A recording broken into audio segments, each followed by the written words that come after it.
नमस्कार बच्चों, कैसे हैं आप सब। मैं उम्मीद करती हूँ अपने अपने घरों में स्वस्थ है, सुरक्षित है। देखिए बच्चों, हम पढ़ रहे थे हमारा पाठ 10 कितनी जमीन का चैप्टर था। उसमें आपको बताया था कि एक व्यक्ति होता है जो अपने लालच के वशीभूत होकर अपने लालच में आकर अपनी जान की परवाह भी नहीं करता, अपनी जान से हाथ धो बैठता है। तो इस चैप्टर के जो चैप्टर था वो हमने डिस्कस कर लिया था। शब्दार्थ और जो मौखिक और लघुत्तरीय प्रश्न थे वो भी हम डिस्कस कर चुके थे। तो आज हम करते हैं इसके दीर्घोत्तरीय प्रश्न।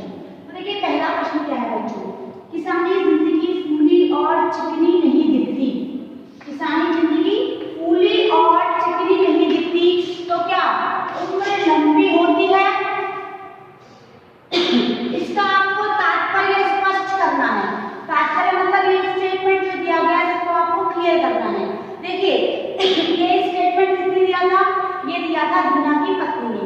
दीना की पत्नी ने ये स्टेटमेंट जब दिया था, ये बात तब कही थी जब दीना की पत्नी की बड़ी बहन उससे अपने शहरी जीवन की तारीफ कर रही थी। तब दीना की पत्नी को ये बात लग गई और उसने ये वाली बात कही। तो देखिए इसका तात्पर्य क्या है? इसका तात्पर्य यह है कि देहात अर्थात गांव में किसानों की जिंदगी सादगी भरी रहती है। कैसी रहती है? सादगी से भरी हुई, यानी बहुत ही वो कैसे रहते हैं? बहुत सीधे साधे रहते हैं। वे हर समय धूल और मिट्टी में सने रहते हैं, क्योंकि गांव में खेती के काम करते हैं। खेत पर जब वो काम करते हैं तो किसके साथ रहते हैं? धूल और मिट्टी के साथ। शहर में जब लोग रहते हैं तो वो धूल और मिट्टी पॉल्यूटेड जो एनवायरनमेंट है उससे दूर रहते हैं, क्योंकि या तो वो ऑफिस में काम करते हैं या फिर यदि वो अब लॉकडाउन चल रहा है तो वर्क फ्रॉम होम वाली बात है तो अपने घरों में काम करते हैं। तो वहाँ पर धूल मिट्टी नहीं होती है, लेकिन खेतों में तो क्या होती है? धूल और मिट्टी होती है। तो वो सदैव क्या रहते हैं? धूल और मिट्टी में सने रहते हैं। मगर दिन रात परिश्रम करने से उनमें शारीरिक मजबूती आती है। जब वो रात दिन परिश्रम जो वो खाते हैं, जो भी वो खाते हैं बच्चों, उसको वो क्या करते हैं? परिश्रम करके पचा लेते हैं और पचाते हैं तो उनमें क्या आती है? Physically power. क्योंकि देखिए शहर में लोग क्या करते हैं? काम करते हैं तो काम करते हैं तो जिस तरह से वो खाते हैं उस तरीके का वो परिश्रम नहीं कर पाते और उससे क्या होता है? उनमें बहुत सारी बीमारियां उन्हें घेर लेती हैं। क्यों घेर लेती हैं? क्योंकि इसे ज़्यादा मीठा खाना, ज़्यादा ऑयली खाना, जल्दबाजी में लोग खाना नहीं बना पाते हैं तो जो मिलता है मार्केट में वही खा लेते हैं। फिर उसके बाद वो उसको पचाने की जो पावर होती है वो करते हैं, क्योंकि वो तो एक जगह बैठ के काम करते हैं।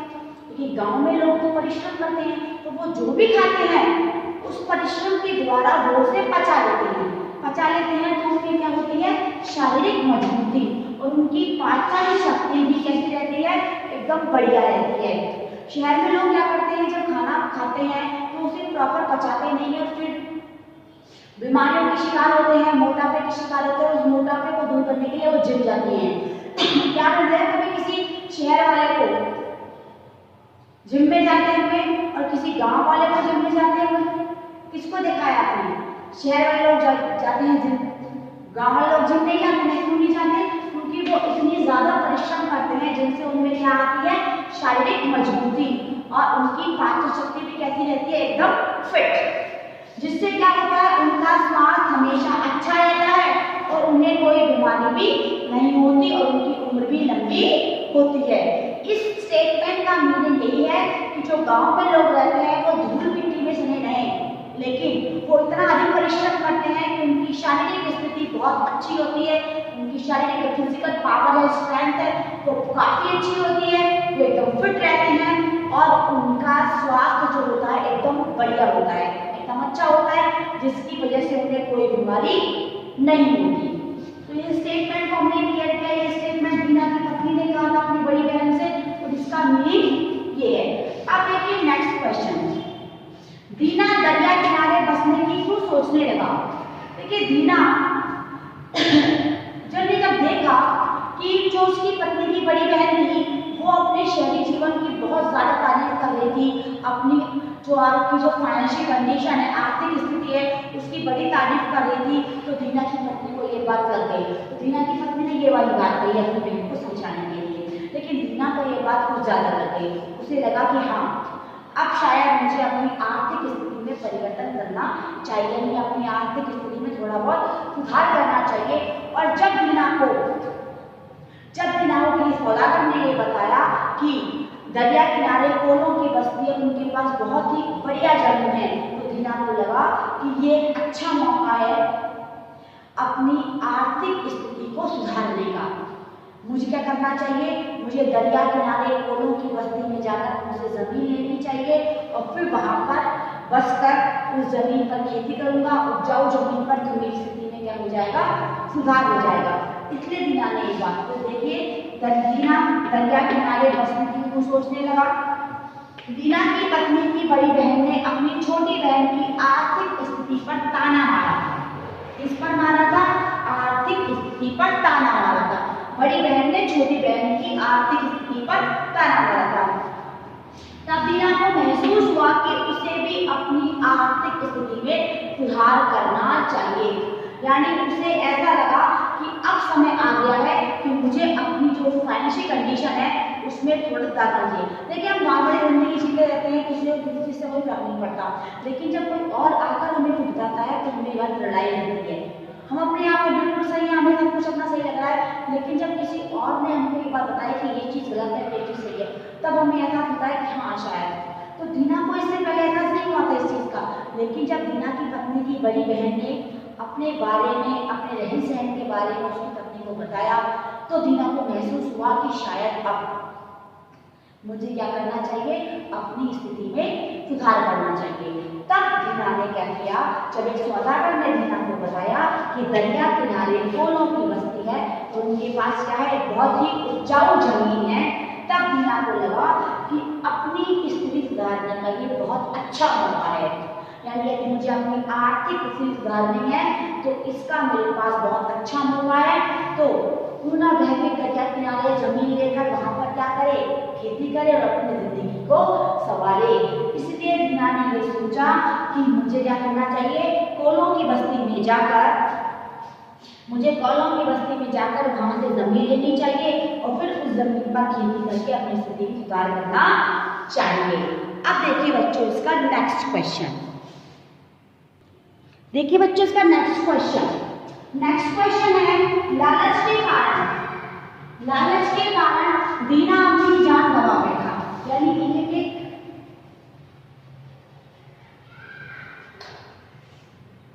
स्टेटमेंट दिया गया है कि लालच के कारण दीना अपनी जान गंवा बैठा। कथन की सत्यता सिद्ध करनी है आपको कि जो कहा गया है वो क्या सही है। लालच के कारण दीना ने अपनी जान गंवा दी, क्या ये सही बात है, ये आपको सिद्ध करना है। और इस कथन के संदर्भ में आपको अपने विचार भी व्यक्त करने हैं कि क्या वाकई में ऐसा हुआ था, ये क्या सही बात है। तो देखिए इसका आंसर, दीना लालचवश अधिक से अधिक जमीन नापने के कारण निरंतर चलता गया। निरंतर अर्थात लगातार ही वह चलता गया और बड़ी मुश्किल से सूर्यास्त मतलब क्या होता है, सूरज छिपने का टाइम अर्थात सनसेट के समय टेकरी पर पहुंचा। टेकरी वो स्थान थी जहां से अपनी यात्रा की शुरुआत उसने सूर्योदय पर की थी। टेकरी पर एक टोपी रखी थी सरदार की, और जो उनका मुखिया था, सरदार मुखिया जो भी, उसकी टोपी रखी थी उस टेकरी पर, वहां पर वो भी खड़ा था, कुछ लोग भी खड़े थे। तो उस टोपी के ऊपर ही दीना के द्वारा दिए गए 1000 रुपए भी रखे थे। शर्त ये थी कि दीना को सूर्योदय पर अपनी यात्रा की शुरुआत करनी है और सूर्यास्त से पहले या सूर्यास्त तक वापस अपने स्थान पर आना है। यानी उस स्थान पर आना है जहां से उसने अपनी यात्रा की शुरुआत की, जहां से उसने यात्रा शुरू की वहीं पर उसे अपनी यात्रा का अंत करना है। शर्त ये थी। तो अधिक से अधिक जमीन पाने की चाहत थी उसने कि मैं बहुत ज्यादा जमीन ना, उससे क्या हो जाता, उसके अंदर लालच आ गया और इस लालच की वजह से वे सूर्यास्त के समय टेकरी पर पहुंच तो गया, लेकिन जैसे ही उसने टेकरी पर पहुंचकर उस टोपी को छूने के लिए वह झुका, क्योंकि वह बहुत मुश्किल से टेकरी पर पहुंचा था। तो जैसे ही वो उसको छूने के लिए झुका और वह वहां पर क्या हुआ, गिर पड़ा। जैसे ही वह टोपी को छूने के लिए झुका, गिर पड़ा, उसके मुंह से खून निकलने लगे। क्या निकलने लगे बच्चों, दीना के मुंह से खून निकलने लगा, उसका प्राणांत हो गया। प्राणांत का अर्थ होता है उसने अपनी जान गंवा दी। वह उस समय मर चुका था। जब वह टोपी छूने के लिए झुका था तब वह अपना जो बैलेंस है वो बना नहीं पाया, क्योंकि वो बहुत बुरी तरह थक चुका था और शायद यह उसका अंतिम समय था। और जब वह झुका तो झुकने से पहले ही वो क्या हुआ, झुकते झुकते ही गिर गया और वहीं पर उसका प्राणांत हो गया, यानी वो अपनी जान गंवा चुका था। अब देखिए, लालच के कारण दीना ने अपनी जान गंवा बैठा। मनुष्य के पास जितना है, हमने क्या सीखा इससे? हमने ये सीखा, हमारे विचार क्या है कि मनुष्य के पास जितना है उसे उसमें ही संतोष और आनंद का अनुभव करना चाहिए। यानी हम ऐसा नहीं कहते कि आप आगे मत बढ़ो, आप आगे बढ़ो, लेकिन इसमें बढ़ो अपनी सीमा को ध्यान में रखते हुए। सीमा को ध्यान में क्या, अपनी जो लाइन है, आपकी जो बाउंड्री है उसको ध्यान में रखो। आप ये ध्यान रखो कि आप कितने कैपेबल हो, अपनी कैपेबिलिटी को ध्यान में रखते हुए आपको कार्य करना चाहिए। ऐसा कोई नहीं कहता कि आपको आगे नहीं बढ़ना चाहिए, कि आप आगे ना बढ़ें। आप आगे बढ़ने की कोशिश करें, डेफिनेटली करें। अगर नहीं करेंगे तो आगे कैसे बढ़ेंगे? कोशिश तो करनी चाहिए, लेकिन इतनी भी ना करें कि अपनी फिजिकल कंडीशन, अपनी मेंटली कंडीशन को भी भूल जाए। यानी अपनी फिजिकल और मेंटली कंडीशन को ध्यान में रखते हुए आप आगे बढ़ने की कोशिश करें और जो आपके पास है उसमें संतोष का अनुभव करें। यानी आपके पास जो है उसमें आप खुश रहें और आगे बढ़ने की सोचें, लेकिन अपनी सीमा को ध्यान में रखकर अपनी उस लाइन को क्रॉस ना करें जिसकी वजह से आपको क्या हो, बहुत बुरी तरह क्या मिले, आपको हानि पहुंचे। ऐसा आप ना करें। अब चलिए करते हैं इसका नेक्स्ट क्वेश्चन।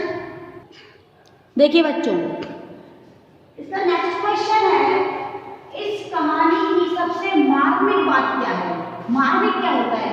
मर्मस्पर्शी, जो आपको अंदर तक झकझोर के रख दे, जिसको सुनकर या जिसको देखकर या जिसको पढ़कर आपको अजीब सी फीलिंग हो, अंदर तक आपको लगे कि हाँ ये गलत हुआ, वो होती है मार्मिक। तो देखिए, मनुष्य जितना चाहे परिश्रम कर ले, परंतु उपभोग को उतना ही कर पाता है जितना उसके भाग्य में होता है।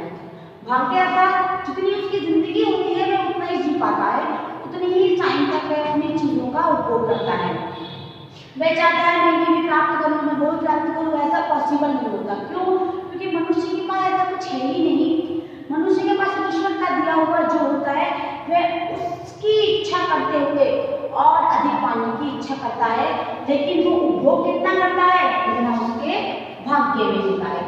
दीना ने लालच में आकर इतना अधिक परिश्रम किया कि मरने के बाद, देखिए दीना ने अपनी अधिक लालच के वशीभूत होकर जमीन नापने के चक्कर में इतना अधिक चला कि हुआ क्या, उसके प्राण निकल गए और उसे कितनी जमीन प्राप्त हुई? केवल 2 गज जमीन। 2 गज जमीन क्यों? क्योंकि जिसमें उसका शरीर समा सकता था उसे सिर्फ उतनी ही जमीन प्राप्त हुई। इससे अधिक जमीन उसके लिए अनावश्यक साबित हुई। अनावश्यक यानी उसको जरूरत ही नहीं पड़ी जमीन की। इतनी जमीन उसने नापी, अपनी जान गंवा दी जमीन नापने के चक्कर में, लेकिन जब वो अपनी जमीन के किनारे पर पहुंचा, जब वो उस जगह पहुंच जहाँ पर वो जमीन प्राप्त होने वाली थी, तब तक वो मर चुका था। जमीन कितनी प्राप्त हुई उसे? सिर्फ 2 गज जमीन। हम क्या करते हैं बच्चों? हम अधिकाधिक वस्तुओं को पाने, अधिकाधिक यानी अधिक से अधिक वस्तुओं को पाने में अपने जीवन को परेशानी में डाल देते हैं। जीवन हमारा क्या हो जाता है? परेशान हो जाता है। हम दिन रात सोचते हैं ये प्राप्त कर लें, वो प्राप्त कर लें, और इसकी वजह से हम क्या करते हैं? अपने सीमित साधनों का प्रयोग नहीं करते, जबकि हमें अपने जो साधन है उनका उपभोग करना चाहिए। और मैंने इससे पहले वाले क्वेश्चन में बताया था कि कोशिश करनी चाहिए प्राप्त करने की, लेकिन अपनी सीमा के अंदर रहकर। ऐसा नहीं है कि आपको पता है कि आपकी फिजिकल कंडीशन कैसे, उसके बाद भी आप आगे बढ़े जा रहे हैं, करे जा रहे हैं, उससे क्या होगा? आप अपने जीवन को खतरे में डाल देंगे। आप क्या करेंगे?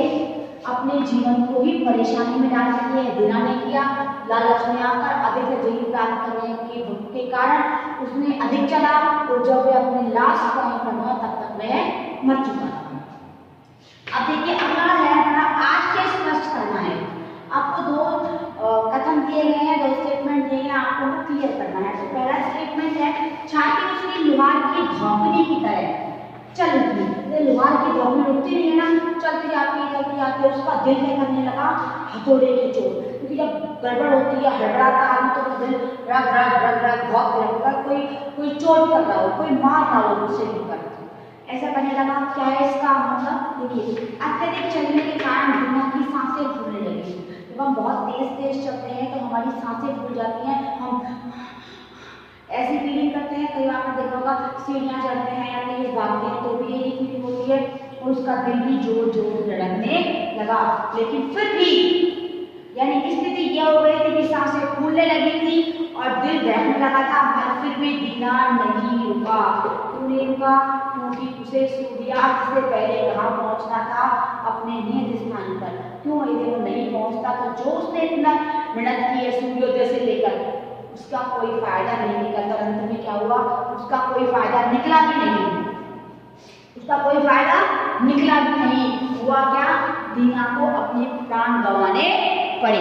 इसका एक स्टेटमेंट और है, हम उसे भी क्लियर कर लेते हैं। देखिए बच्चों, नेक्स्ट है सिर से पांव तक उसे कुल 6 फीट जमीन ही खाती थी, कुल 6 फीट जमीन। यानी उसने इतनी मेहनत की, जमीन का ये कोना नाप लूं, जमीन का वो कोना नाप लूं, उस भागम भागी नहीं। वह इतना थक गया कि नियत समय पर अपने स्थान पर नहीं पहुंच सका, और फिर अंत में उसे कितनी जमीन मिली? उसे मिली कुल 6 फीट जमीन। कुल 6 फीट जमीन क्यों मिली? उसका आंसर देते हैं, अंत में दीना गिरा तो फिर उठना सीखा। क्योंकि अंत में दीना जब गिरा तो फिर उसके बाद वो फिर कभी नहीं उठ सका, क्योंकि उसके बाद वो मर चुका था और उसके प्राण निकल गए थे, वो मर चुका था। और उसके नौकर ने क्या किया, उसे दफन करने के लिए कब्र खोदी, और दीना को क्या किया, उसने उस कब्र में सदा के लिए सुला दिया। यानी उसके नौकर ने दीना के लिए उसी स्थान पर कब्र खोदी और उस कब्र में दीना को हमेशा के लिए सुला दिया। अब ये बताइए कि दीना ने इतनी भागम भाग की, इतनी ज्यादा कोशिशें की, अपनी जान की परवाह नहीं की, और लालच में आकर कि आज कर लेता हूँ मेहनत, उसके बाद जिंदगी भर आराम करूंगा।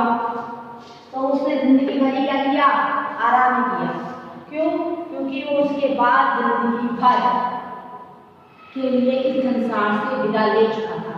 दीना मर चुका था, और जब वो मर चुका था तो जितनी भी जमीन नापी वो सब वो गंवा चुका था, और उसे कुल कितनी जमीन मिली? कुल 6 फीट जमीन। तो इस चैप्टर से आपने ये समझा बच्चों कि जो लालच होता है वो इंसान को अंदर तक जब जोड़ देता है, उसके पास ऐसा कुछ नहीं होता जिसकी वजह से वो अपनी जान की परवाह करे। वो लालच में इतना अंधा हो जाता है कि उसे कुछ नहीं दिखता, सिर्फ चीजों को प्राप्त करने की इच्छा होती है, और उन चीजों को प्राप्त करने की इच्छा के साथ साथ उन कर्मों को करने के साथ वह अपनी कभी कभी जान भी गंवा देता है। तो इस चैप्टर हमारा कंप्लीट हो चुका है, इसके सारे क्वेश्चन हो चुके हैं। अब हम करेंगे इसके व्याकरण बोध के क्वेश्चन, जिसके लिए हम अपनी नेक्स्ट क्लास में इसके व्याकरण बोध के कुछ डिस्कस करेंगे। आज की क्लास में इतना ही। Thank you and have a nice day बच्चों।